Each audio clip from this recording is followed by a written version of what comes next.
Uh, one area of research that I'm really interested in is playing around with the contexts that people are in when they experience awe and seeing how that influences either their constructive, I'll use that language now, either their constructive or defensive position.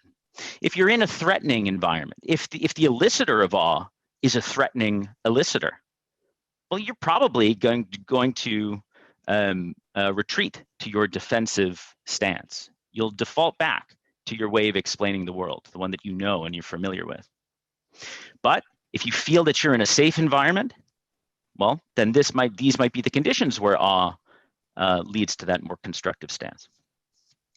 And similarly, there are personality traits like how open you are to experience, how tolerant you are for ambiguity or uncertainty. That might also play a role here. Again, for certain kinds of people, that more open, more curious response to awe just might be more prone towards that kind of response than others.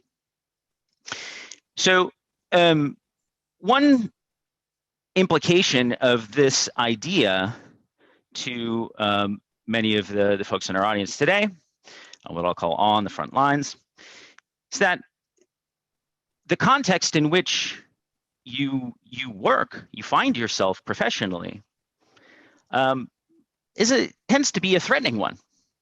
Tends to be one where, for some reason, the world might seem chaotic, random, or like something bad's about to happen.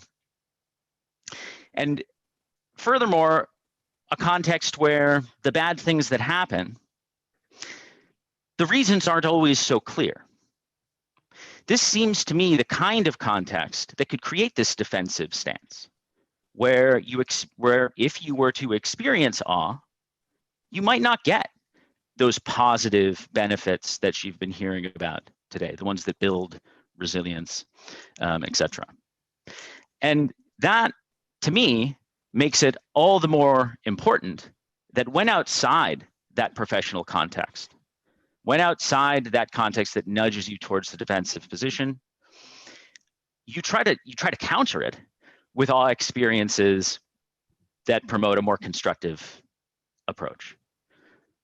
If you live a lot of your life in contexts that nudge you towards doubling down on your beliefs, one way to make, or at least try to temper the spread of that mentality to other areas of life, is to actively work on fostering the kinds of positive awe experiences, the more constructive awe experiences that you've been hearing about today.